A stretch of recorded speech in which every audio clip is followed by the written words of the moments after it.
प्यारे बच्चों, आप लोगों को ये प्रश्न दिया था लेकिन अभी तक आप लोगों ने नहीं किया। इस प्रश्न को फिर से देखिए एक बार। अ, ब तथा श साझेदार हैं जो कि लाभान 1/2, 1/3 और 1/6 के अनुपात में बांटते हैं। 31 दिसंबर 2010 को फर्म का चिट्ठा इस प्रकार था। चिट्ठा देख लीजिए।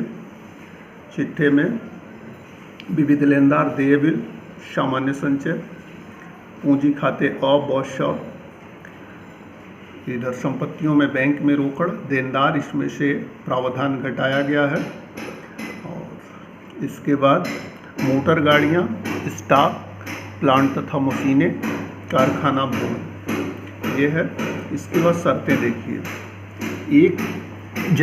1 जनवरी 2011 को श अवकाश ग्रहण करता है। निम्न समायोजनाएं करनी है। फर्म की ख्याति का मूल्यांकन 18,000 किया गया। प्लांट तथा मशीनों का मूल्य 10% घटा दिया गया। स्टॉक का मूल्य 20% बढ़ा दिया गया। संदिग्ध ऋण संचय को 950 रुपये से बढ़ा दिया जाए। रुपया 1,000 के श्रमिकों की क्षतिपूर्ति के दायित्वों को पुस्तकों में लिखा जाए। उपरोक्त विवरण के आधार पर जनरल प्रविष्टियाँ कीजिए। साझेदारों के पूंजी खाते बनाइए और शेष साझेदारों का नवीन चिट्ठा बनाइए। इस प्रश्न का हल देखिए।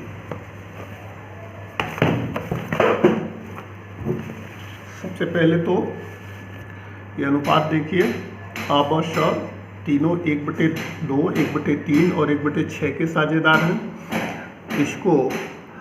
इसका हर बराबर जब करेंगे तो ये 3/6, 2/6 और 1/6 यानी 3 संबंधी 2 संबंधी 1 के साझेदार हैं। इसमें से रिटायर कर रहा सी, देखिए सी पे निशान बना दिया है। और इसके बाद नया रेशियो लिख दीजिए। नया रेशियो सी के रिटायर होने के बाद, चूँकि कोई निर्देश नहीं दिया गया है इसलिए बचा हुआ इनका अनुपात ही नया अनुपात होगा, यानी 3 संबंधी 2 इनका अनुपात होगा। 3/5 और 2/5 हो जाएगा और यही इनका गेनिंग रेशियो भी होगा। यहाँ तक आपके समझ में आया होगा। अब आइए जरा रीवैल्यूएशन अकाउंट बनाइए। रीवैल्यूएशन में प्लांट और मशीन का मूल्य 10% से घटाने के लिए कह रहा है, तो इसको डेबिट में लिखेंगे। To plant and machinery 10%। 35,000 का था, 10% घटेगा तो 3,500 रुपया हो जाएगा।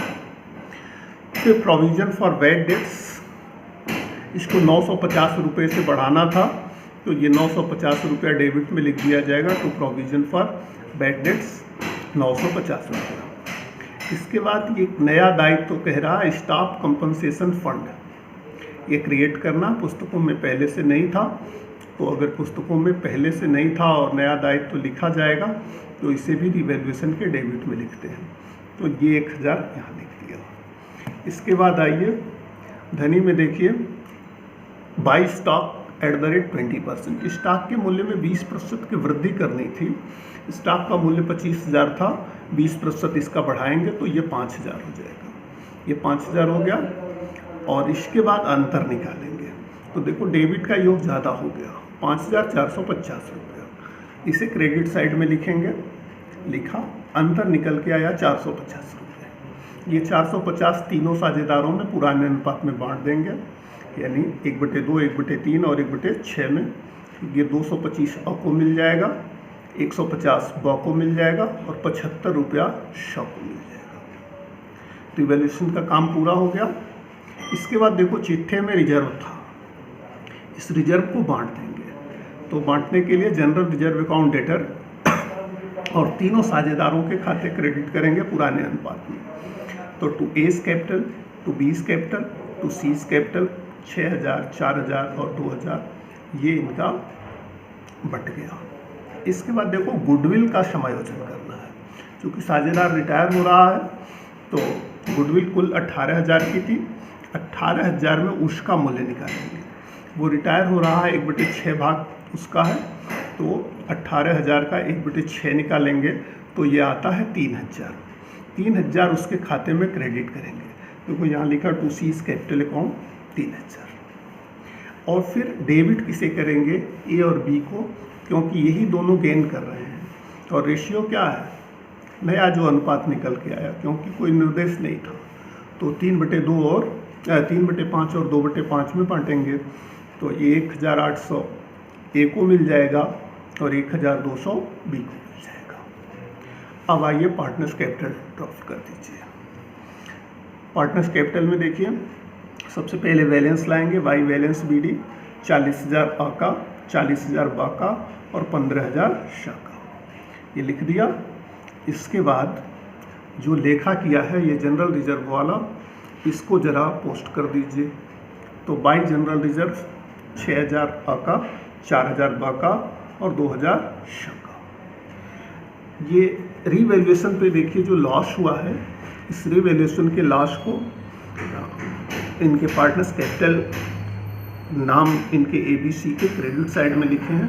मीन्स ये डेबिट हुए तो इनके डेबिट में लिख देंगे टू रीवैल्यूएशन अकाउंट, 225 रुपया में, 150 रुपया ब में और 75 रुपया शा में। एक लेखा और रह गया, इसको ज़रा पोस्ट करिए। ये लेखा देखिए, A capital account debtor, B capital account debtor to C capital, यानी A और B के खाते डेबिट हुए हैं, इनके डेबिट में आइए और क्रेडिट किसका हुआ, खाता C का to C capital account. A और B डेबिट हुए हैं तो A के खाते में 1,800 और B के खाते में 1,200, ये लिख दिया। और इसी लेखे में देखो C क्रेडिट हुआ है तो C के क्रेडिट में आएंगे, और डेबिट कौन हुआ बदले में, A और B, तो लिख देंगे by A capital by B capital. 1,800 और 1,200 दोनों के सामने लिख देंगे, केवल C के ही अकाउंट में, क्योंकि इसमें C ही क्रेडिट हो रहा है। राइट, यहाँ तक करने के बाद अब फिर ज़रा योग और शेष का काम करिए। तीनों के खाते धनी के योग ज़्यादा हैं। C का देखो पहले निकालो तो ये 20,000 टोटल हो रहा, B का 44,000 और A का 46,000, यही टोटल इधर लिख देंगे डेबिट साइड में, 46,000, 44,000 और 20,000। सबसे पहले अंतर निकालेंगे C का, क्योंकि C रिटायर हो रहा है। तो देखो 20,000 इधर है और 75 रुपया केवल डेबिट साइड में लिखा, तो 19,925 रुपया इसका अंतर होगा। ये अंतर के लिए प्रश्न में कुछ नहीं दिया है कि ये इसका पेमेंट किया जाएगा या नहीं किया जाएगा, तो संपूर्ण रकम लोन अकाउंट में डाल देंगे, क्योंकि निर्देश न होने पर क्या करते हैं, लोन अकाउंट में डालते हैं। तो टू सी लोन अकाउंट 19,925 रुपया, C का हिसाब किताब खत्म हो गया। अब A और B कंटिन्यू करेंगे तो A और B का शेष निकाल देंगे। तो टू बैलेंस कैरी डाउन, ये देखो अंतर निकल के आ जाएगा, 43,975 रुपया A का और 42,650 रुपया B का। इस तरह से ये पार्टनर्स कैपिटल अकाउंट बन गया। अब आपको इस पार्टनर्स कैपिटल अकाउंट रीवैल्यूएशन और ये जो लेखे हुए हैं इसके आधार पर बैलेंस शीट बनानी है। बैलेंस शीट आप लोग खुद से बनाइए और मुझे बताइए, जैसा भी हो फिर आगे का मैं देखता हूँ। धन्यवाद।